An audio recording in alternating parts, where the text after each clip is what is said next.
শব্দটা শুনে কেমন অসামঞ্জস্য লাগছে না? নারী নির্যাতন অনেক দেখেছি, শুনেছিও, কিন্তু পুরুষ নির্যাতন কখনোই শোনা যায় না। আমরা কি কখনো দু চোখ মেলে চেয়ে দেখেছি পুরুষ কিভাবে নির্যাতিত হয়?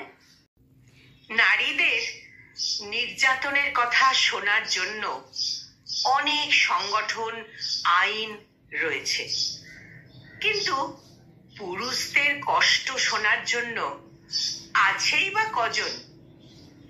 নারীরা হাহাকার করে, কাঁদতে পারে, চোখের জল ফেলে তাদের যন্ত্রণা প্রকাশ করার অধিকারও আছে।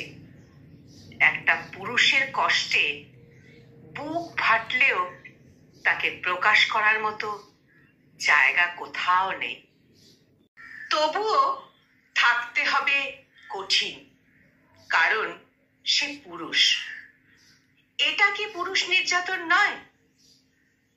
পুরুষ নারীর মতো বা তারও অধিক পরিশ্রম করে সংসারের সুখের জন্য, আর যা উপার্জন করে নিজের ইচ্ছে, স্বপ্নগুলোকে দমিয়ে রেখে সংসারের সবার অভাব অভিযোগগুলোকে খুশি মুখে মেটায়। সংসারে বাবা, মা, স্ত্রী, ছেলেমেয়েরা শুধু আবদার করে বা আবদার করতে হয়, সেটা সবার জানা, কিন্তু কিভাবে সেই আবদারগুলো মেটায় একটা পুরুষের খবর কেউ রাখে না। পুরুষও নির্যাতিত হয়। প্রেমের ক্ষেত্রে তো বলাই বাহুল্য। একটা প্রেমের সম্পর্ক গড়ার জন্য একটা পুরুষকে অনেক অগ্নি পরীক্ষা পার করতে হয়।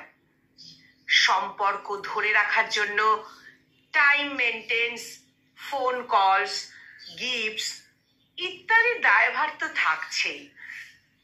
কোনো কারণে সম্পর্ক ভেঙে গেলে নিজের অনিচ্ছায় বাড়ির পছন্দের মেয়েকে বিয়ে করে দিন রাত ভালো থাকার মিথ্যে অভিনয় করা, এসব কি পুরুষ নির্যাতন নয়?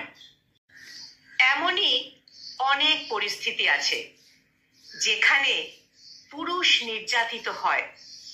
সেসব আমরা খোঁজও রাখি না। পরিশেষে একটা কথা বলা যায়, ঘরে বাইরে সকল কাজে যতই হোক নারীর উচ্চস্বর, পুরুষ নারী একে অপরের ওপর করতে হয় নির্ভর। নারী পুরুষ উভয়ে যদি ধরে সংসারের হাল, হবে না তো ছন্দপতন, কাটবে সুখের কাল। কলমে রিঙ্কু দেবনাথ, আর কণ্ঠ প্রয়াসে আমি নিবেদিতা।